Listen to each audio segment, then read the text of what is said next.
राधे राधे दोस्तों, स्वर्ग लोक से निश्चय योनि देवी राधा को इस कारण मिला श्राप। जाने राधा अष्टमी से जुड़ी पौराणिक कथा। भाद्रपद माह में शुक्ल पक्ष की अष्टमी तिथि को राधा रानी का जन्मोत्सव मनाया जाता है। इस बार 11 सितंबर को राधा अष्टमी है। राधा जी के जन्म से जुड़े रोचक तथा तथ्य के बारे में आज हम आपको बताने जा रहे हैं। आइए जानते हैं कि भगवान श्री कृष्ण के जन्म के 15 दिन बाद देवी राधा का भी दिन मनाया जाता है, जिसे राधा अष्टमी के नाम से जाना जाता है। राधा रानी का जन्म दिन भाद्रपद माह के शुक्ल पक्ष की अष्टमी तिथि को मनाया जाता है। इस दिन देवी राधा के भक्त व्रत रखते हैं और घर और मंदिरों में श्री कृष्ण और राधा जी की पूजा अर्चना करते हैं।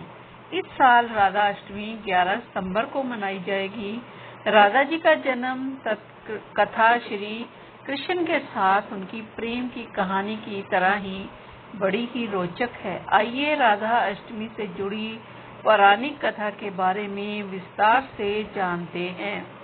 हिंदू पुराणों में वर्णित कथा के अनुसार एक दिन राधा स्वर्ग लोक से कहीं बाहर चली गई। यह जानकर भगवान श्री कृष्ण विरजा नाम की सखी के साथ उद्यान में घूमने लगे।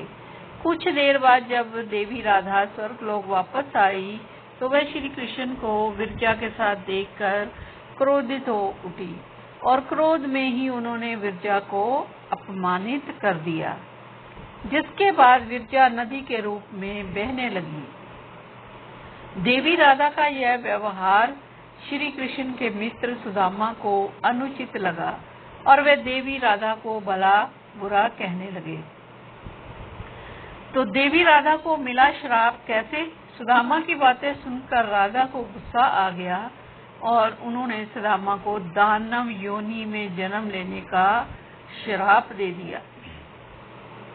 उसके बाद सुदामा ने भी देवी राधा को मनुष्य योनि में जन्म लेने का श्राप दे दिया। शिव पुराण की कथा के अनुसार देवी राधा के श्राप के कारण सुदामा ने शंखचूड़ दानव के रूप में जन्म लिया, जिसका वध भगवान के शिव के हाथों हुआ था। वहीं राधा रानी को सुदामा के श्राप के कारण पृथ्वी लोक पर मनुष्य के रूप में जन्म लेकर भगवान कृष्ण का वियोग सहना पड़ा। जबकि कुछ पौराणिक कथाओं में बताया गया है कि द्वापर युग में जब भी श्री विष्णु ने भगवान कृष्ण के रूप में अवतार लिया तो उनकी पत्नी यानी माता लक्ष्मी ही देवी राधा के रूप में पृथ्वी पर आई थी।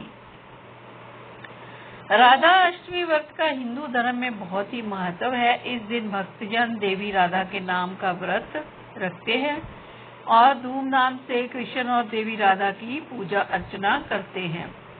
शास्त्रों की माने तो जो भी भक्त सच्ची श्रद्धा से इस दिन देवी राधा के लिए व्रत रखते हैं, उनके जीवन में आर्थिक समस्याएं कभी भी नहीं आती हैं। ऐसा भी माना जाता है कि इस दिन देवी राधा अपने भक्तों की सारी इच्छा भी पूर्ण करती है और धर्म शास्त्रों में बताया गया है कि अगर आपको श्री कृष्ण की कृपा प्राप्त करनी है तो देवी राधा के नाम का जाप करना होगा। इसके बिना आप इस भव सागर को पार नहीं कर सकते। तो इसलिए राधा अष्टमी पर पूरी श्रद्धा अनुसार पूजा करें और उसका फल प्राप्त करें। बोलो जय श्री राधे, जय श्री राधे।